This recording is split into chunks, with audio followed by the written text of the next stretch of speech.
Galerinha, e aí, tudo bom com vocês? Galera, na aula de hoje nós vamos falar sobre fontes de energia renovável. E aí, na sua opinião ou no seu conhecimento, o Brasil faz mais uso da fonte de energia renovável ou não renovável? Caiu essa questão lá no Enem. Vamos pensar que caiu, vamos pensar que caiu no vestibular. E aí, o que é que tu responderia? Marcaria que o Brasil faz mais uso das renováveis ou das não renováveis? Quer saber tudo sobre fonte de energia renovável no mundo e no Brasil? Acompanhe a aula de hoje. Nós vamos falar bastante. Fica até o final, vai ser uma aula daquelas, hein? Forte abraço!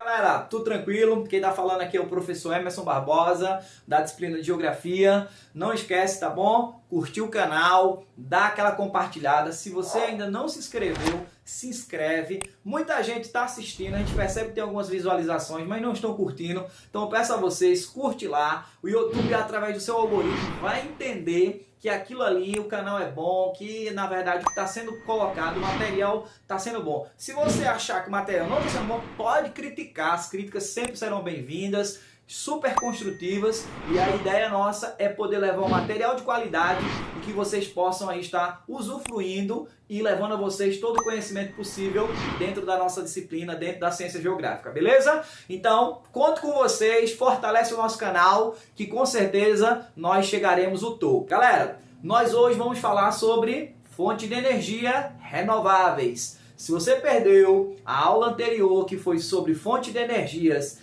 não renováveis, clica no card aqui, ó, ele vai levar você diretamente para o link da aula relacionado à fonte de energia não renováveis. Tranquilo? Então, galera, voltando para cá, nós vamos falar hoje sobre as fontes de energia não renováveis. Se você olhar, claro, o próprio nome já diz, fonte renovável é aquela que se renova. Não me diga, óbvio, né? Então, a primeira característica que nós vamos ter é que é uma fonte que em um período curto de tempo ela se restabelece. As fontes não renováveis demoram-se escalas ou eras geológicas para que ela possa se restabelecer. Nós citamos alguns nas aulas anteriores, citamos o petróleo, o carvão mineral, o gás natural. São esses três combustíveis fósseis e principalmente o petróleo, o combustível mais utilizado no mundo. Vocês viram que a pergunta inicial da aula de hoje foi, por exemplo, o Brasil. Qual tipo de energia, qual fonte energética o Brasil utiliza mais? É a fonte de energia renovável ou é a fonte de energia não renovável? Galera, a fonte que o Brasil mais utiliza é a fonte de energia não renovável. Vocês têm que entender o seguinte: se nós pegarmos a comparação do mundo, nós vamos perceber que o mundo faz muito mais uso de fontes de energia não renováveis do que renovável. O Brasil segue o modelo. Mas o Brasil, diferente obviamente do mundo, tem um percentual em relação ao mundo bem maior de utilização de energias renováveis do que não renováveis. E por que é que o mundo utiliza fontes ou matrizes energéticas não renováveis? Principalmente pela questão da disponibilidade e a facilidade. O petróleo tem bastante disponibilidade, você consegue ter facilidade. Você não precisa depender do clima para você utilizar os derivados do petróleo, como a gasolina, o diesel, a querosene. Então você pode utilizar sim essa energia em qualquer lugar do mundo. Você também tem a facilidade de que o comércio ele encaminha para a matriz energética petrolífera, do carvão ou do gás natural. Então, de certo modo, as matrizes energéticas, o mundo, quando se fala em desenvolvimento, faz muito uso dessa fonte de energia não renovável.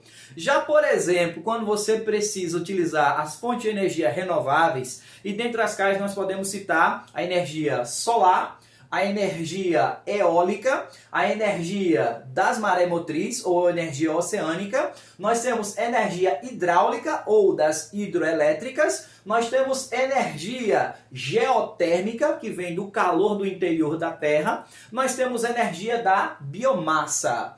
Então, todas essas energias elencadas, tanto a solar, a eólica, a energia de maré, a energia hidráulica, a energia geotérmica e a energia da biomassa, são fontes de energia renováveis. Algumas delas esgotáveis, existe um certo limite, você não vai utilizar indiscriminadamente, e outras, elas são inesgotáveis. A energia solar, através, obviamente, da energia do calor, da energia calorífera, a luz do sol, ela é inesgotável, ela está aí abundantemente na natureza. Já, por exemplo, a energia da biomassa, o solo ele tem um limite. Então, se você planta algum tipo de vegetal e você transforma esse vegetal, por exemplo, em um derivado como o etanol, que é proveniente principalmente do milho e da cana, consequentemente haverá um limite. Portanto, essa fonte de energia renovável, ela é esgotável.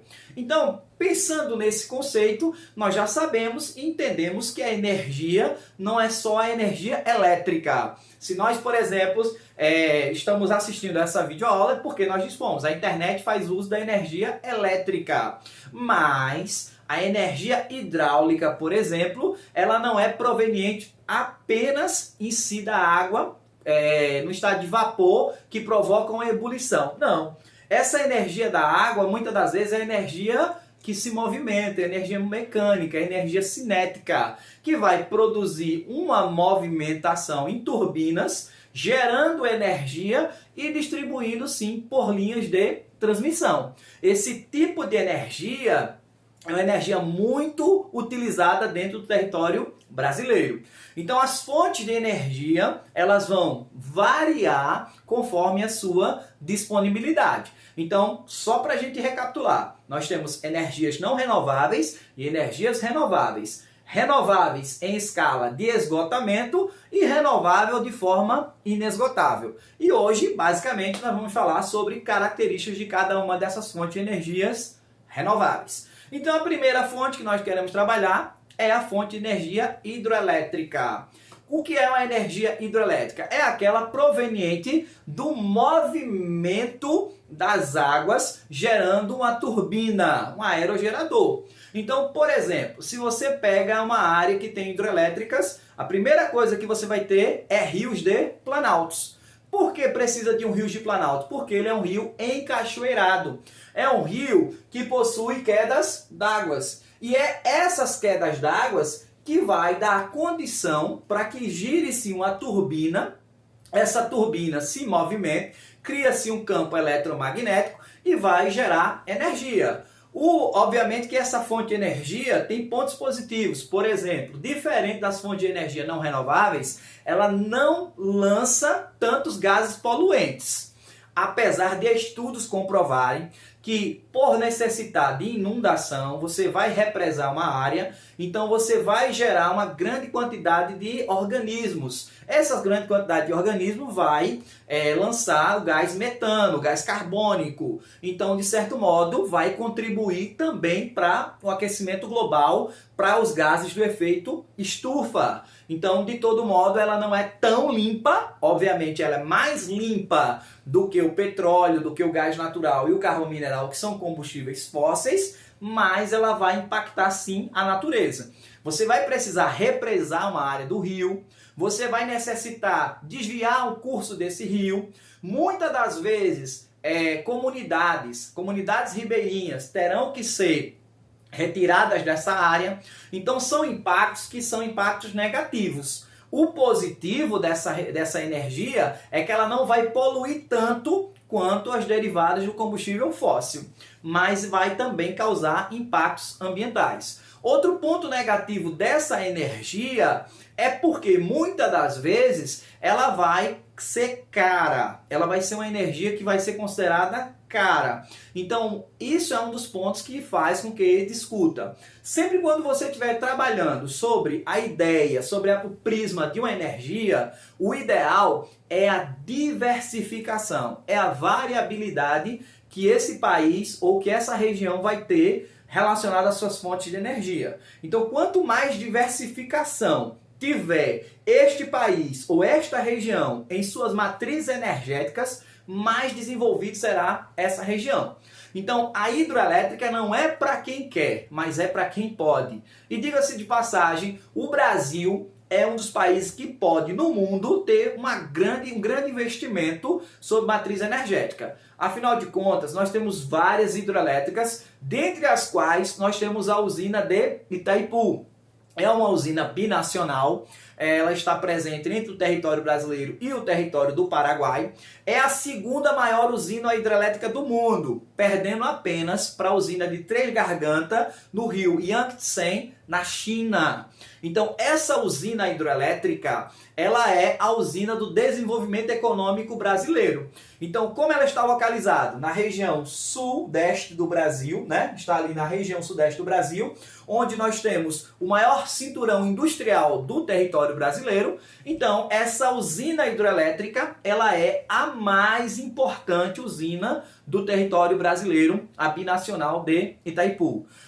Outro ponto também interessante para a gente entender sobre as usinas hidrelétricas é na sua construção, porque demanda muito dinheiro, muito investimento e, consequentemente, você tem um tempo grande para você conseguir estabelecer.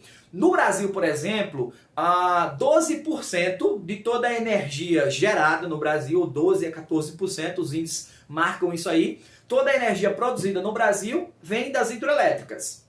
Achou estranho? Achou que era mais? Não é. Porque quando se fala em energia, nós não estamos falando apenas da energia elétrica. Nós estamos falando da energia utilizada pelas indústrias, das energias utilizadas pelos automóveis, pelas fábricas, pela agropecuária. Então, na maioria das vezes, a energia utilizada, a demanda vai ser energia petrolífera, vai ser do petróleo. Então, de combustíveis fósseis, chega a mais de 50% de utilização de energia no mundo. Então, isso é muito grande. A demanda de energia oriunda dos combustíveis fósseis é gigantesca. Beleza? Por isso que é tão importante, e no Enem sempre se cobra esse viés, essa ideia sobre as diversificações das matrizes energéticas. Galera, outra energia também bem importante é a energia solar. A energia solar você pode conquistar ela ou através das temperaturas, por aquecedores solar,